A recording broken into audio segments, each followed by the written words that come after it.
President,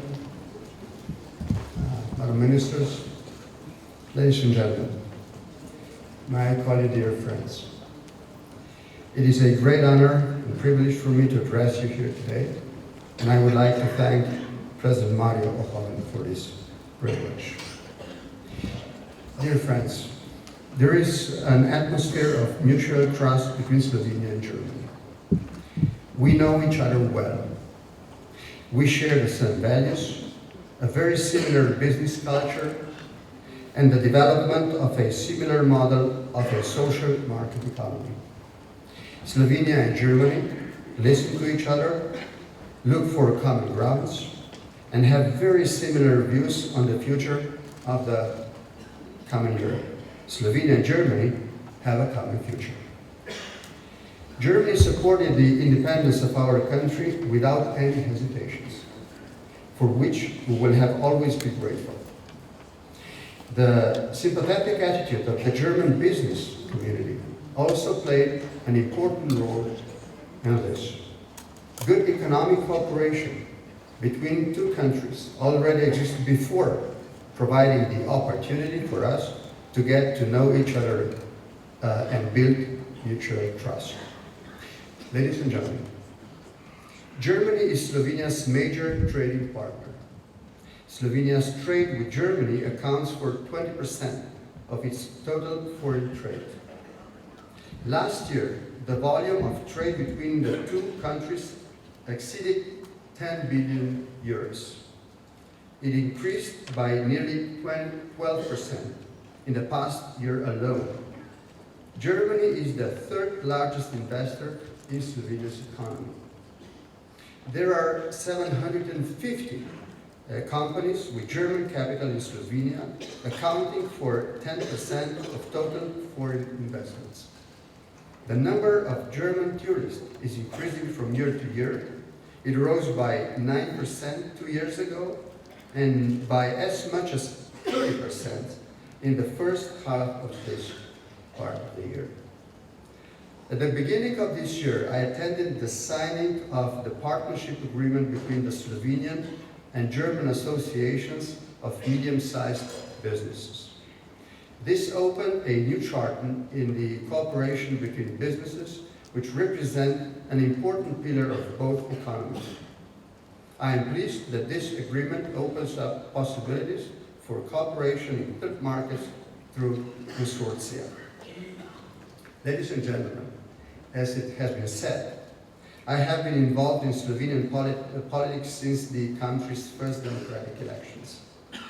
On the basis of my own experiences, I can confirm that your country, Germany, has in many ways been an example to us, including the issues of regulating the free market, the model of a social market economy, and other important issues. Slovenia has finally emerged from the crisis. It is on a good economic path to recovery, definitely, and it is one of the fastest growing economies in the EU. I believe that Slovenia's economy is now much healthier than before the crisis. Slovenia has, like Germany, a high rate of household savings. Its annual economic growth is modest 5 point and something. Exports are growing at an annual rate of 11%. Its current account surplus is about 6% of GDP, and household bank deposits show a more than 6% increase. The increase in own funds of businesses and investments of businesses in banks is very encouraging. The past 2 years have seen an increase in consumer spending and the revival of investment activity, which is, unlike before the crisis, mainly supported by equity capital, not loans.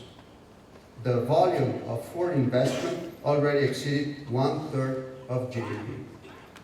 Mr. President, ladies and gentlemen, in Slovenia and in the European Union in general, the question is which mistakes made before the crisis should not be repeated after the economy recovers. Here I have in mind all four levels of the economy: the national, the Europe, the EU, and the global levels. On this occasion, I would limit myself to the strategic issue of changes to the existing social contract in Slovenia.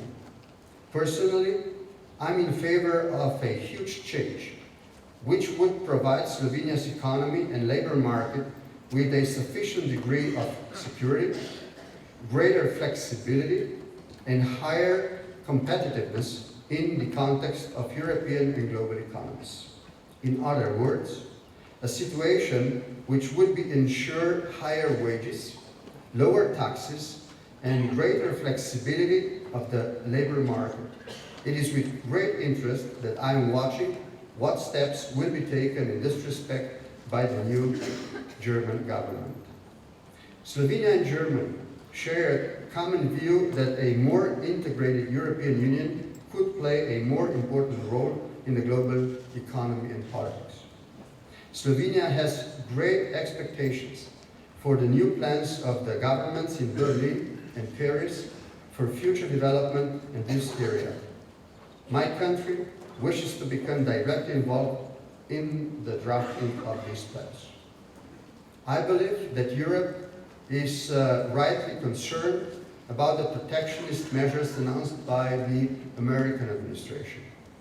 I am a strong advocate of free trade, and I agree with those who claim that protectionism is a dangerous instrument of revenge, which applies the eye for an eye principle until everybody goes blind.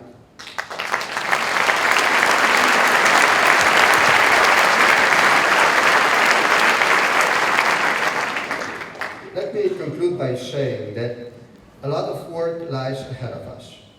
We also have some justified concerns.